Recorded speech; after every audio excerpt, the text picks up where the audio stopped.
어제 솔로몬이 예배를 드리는 장면을 우리가 묵상했다면, 오늘은 솔로몬이 성전을 건축하는 장면을 묵상하게 될 예정입니다. 이제 함께 묵상을 시작하는데요. 제가 묵상을 시작하자마자 마음에 걸렸던 문장이 1절입니다. 솔로몬이 여호와의 이름을 위하여 성전을 건축하고 자기 왕위를 위하여 궁궐 건축하기를 결심하니라. 이 흘러간 역사의 궤적을 기억하는 저로서는 이 솔로몬이 지나치게 무리하게 사람들을 동원했기 때문에 결국 이스라엘이 과중되었고 노동이 가중되었고, 그래서 분열로 나아가는 모습을 기억하게 되거든요. 그래서 이런 부분에 있어서 여호와의 이름을 위하여 성전을 건축하는 것까지만 하고, 그리고 그것을 여호와의 방식으로 이뤄가는 게 어땠을까라는 인간적인 미련이 참 많이 남아 있습니다. 여호와의 이름을 위하여 무언가를 하는 것도 참 귀한 일이지만, 거기에 플러스 알파로 자기 왕위를 위하여까지 들어가니까 삶이 너무 무거운 거예요. 여호와의 이름을 위해서만 살아가는 것도 힘든 이 세상, 우리가 여호와의 이름을 위하여 여호와의 방식대로 여호와만 집중하며 살아가는 하루를 보내야겠다라는 생각을 하며 묵상을 계속 이어가게 되었습니다. 신앙생활을 한다라는 것은 칼날 위를 걷는 것과 같습니다. 오늘도 하나님의 마음을 가지고 하나님을 사랑하는 또 정신을 가지고 이 솔로몬이 성전을 건축하는데 두로 왕 후람에게 사람을 보냅니다. 3절입니다. 솔로몬이 사절을 두로 왕 후람에게 보내어 이르되, 당신이 전에 내 아버지 다윗에게 백향목을 보내어 그가 거주하실 궁궐을 건축하게 한 것 같이 내게도 그리하소서라고 이야기하는데요.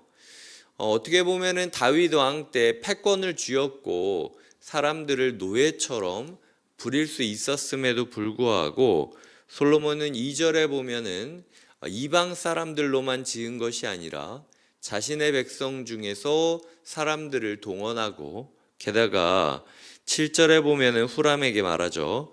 재주 있는 사람 하나를 보내달라라고 이야기를 합니다.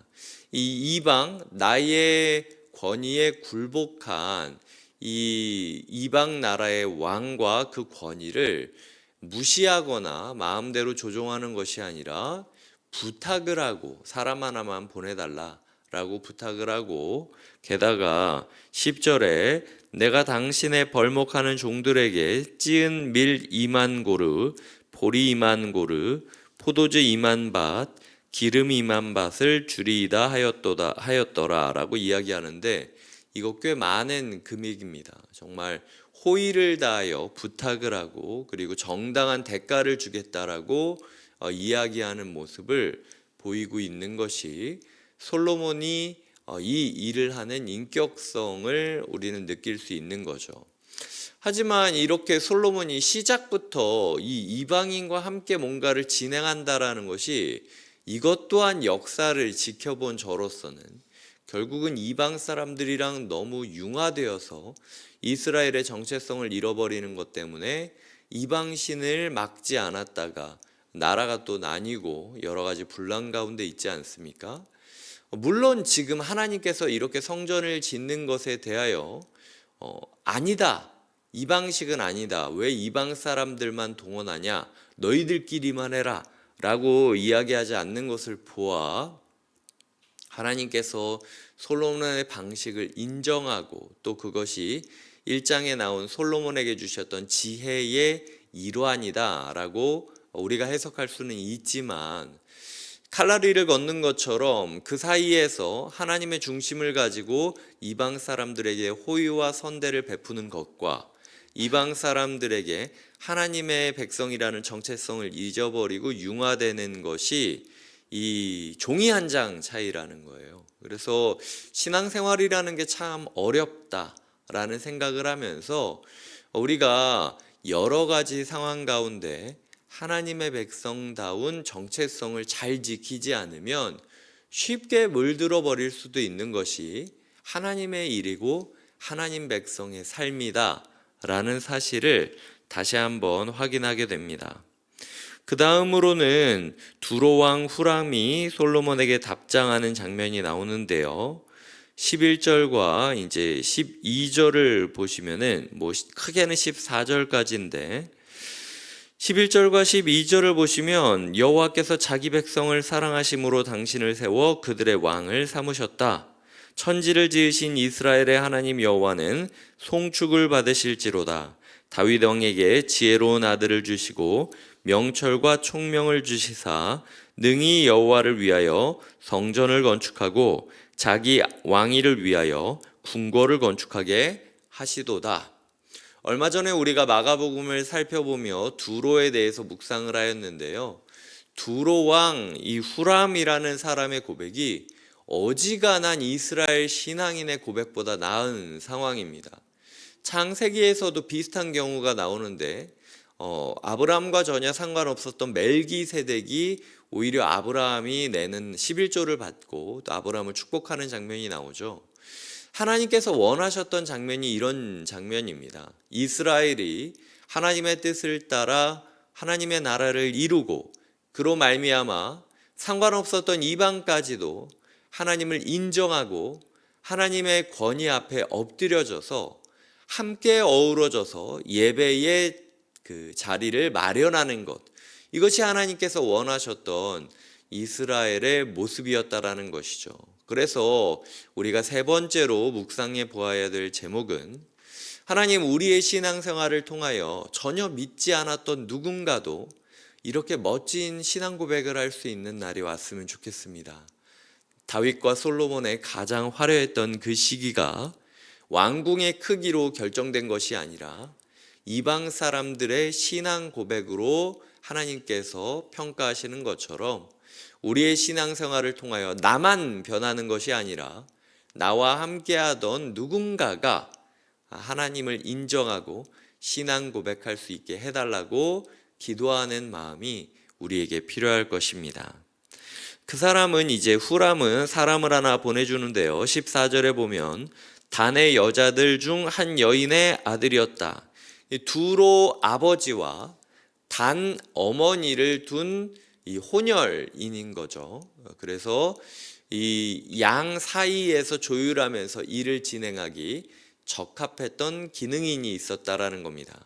이 장인이 이 열왕기상 7장에 보면은 납달리 지파, 납달리 사람이었다라고 표현하는데요. 그러니까 그래서 학자들 같은 경우는 두로 사람 아버지와 이 단 사람 어머니가 결혼을 했는데 아버지가 세상을 떠난 이후에 이 어머니가 납달리 지파 땅에서 거주했다라고 이야기를 하고 있습니다.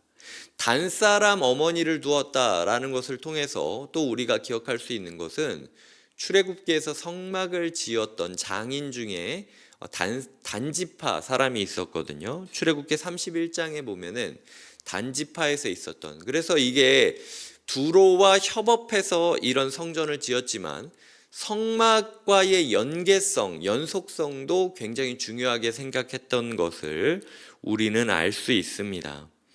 그렇게 이렇게 함께 협업하는 모습들을 보이면서 하나님께서 성전 건축을 시작하게 하시는 모습을 보이는 것으로 오늘 말씀은 매듭짓고 있습니다. 이제 기도를 시작하기에 앞서서 말씀을 좀 정리해 보도록 하겠습니다. 우리는 여호와의 이름을 위하여, 자기 왕위를 위하여, 이 두 단어 가운데 어느 부분에 기울어져 있는지 생각해 보도록 하겠습니다. 솔로몬이 두 개 다 잡으려고 했을 때 둘 다 놓쳐버리는 것을 우리는 볼 수 있어요. 결국은 여호와를 위하여 우리가 살아가겠다라고 생각하고 여호와의 방식대로 여호와만 위하여 우리가 살아가는 것이 필요하다라는 거죠. 우리의 마음 중심을 점검해야 된다라고 이야기를 드렸고요. 두 번째로는 신앙생활은 칼날 위를 걷는 것 같고 옳음과 그름은 종이 한 장 차이인 것처럼 느껴지는 것이 인생이다라고 이야기를 드렸습니다. 하나님께서 원하셨기 때문에 하나님의 지혜로 이방 왕 두로 왕과 함께 협업하여 진행하고 이 정당한 대가를 지불하며 부탁을 하지만 그럼에도 불구하고 이 초심이 잘 이어지지 않았기 때문에 이스라엘이 멸망하게 되는 것이죠. 주님께서는 우리가 날마다 긴장하며 근신하며 깨어 이 길을 걸어가기를 원하고 계시다라는 사실을 묵상하며 하루를 준비하셔야 되고요. 마지막으로는 하나님께서 함께하게 하신 사람들과 동역하는 것이 필요하다라고 이야기를 드렸습니다. 결국은 하나님께서 원하시는 사람들과 함께 일하며 함께 걸어가는 것이 인생이지 혼자서 할 수 있는 것은 아니었다라는 것이죠. 수많은 사람들이 함께 모여 여호와의 예배당을, 여호와를 예배하는 곳을 지어갔습니다. 이제 우리의 삶에도 여러 가지 고민들이 있죠. 삶의 예배의 자리를 만들어야 되고 우리 공동체가 예배다운 예배를 이루기 위하여 함께 지어져 가야 될 필요가 있습니다. 물리적으로도 우리가 함께 지금 이런 과정을 거치고 있죠. 저는 어제도 하루 종일 믿지 않는 인부들과 계속 이것저것 조율하고 다시 뜨더라 마라 이건 언제 되냐 마냐 그런 이야기를 하면서 믿지 않는 사람들이랑 일하는 게 참 힘들구나. 험한 소리들이 오고 가고 서로 예민하고 그리고 이런 부분들에 있어서 솔로몬이 참 쉽지 않았겠구나라고 생각하는 부분도 있었습니다.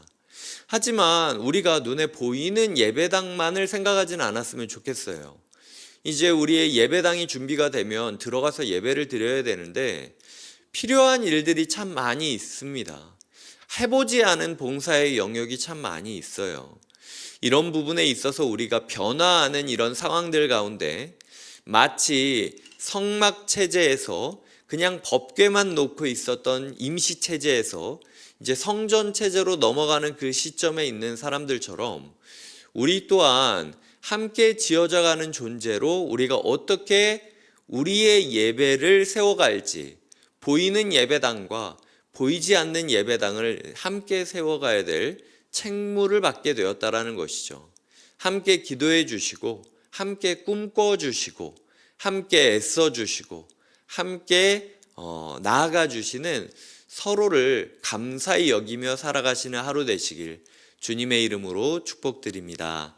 기도하시겠습니다. 하나님 아버지 감사합니다. 주님, 우리가 솔로몬과 같은 기로에 서 있음을 보게 됩니다.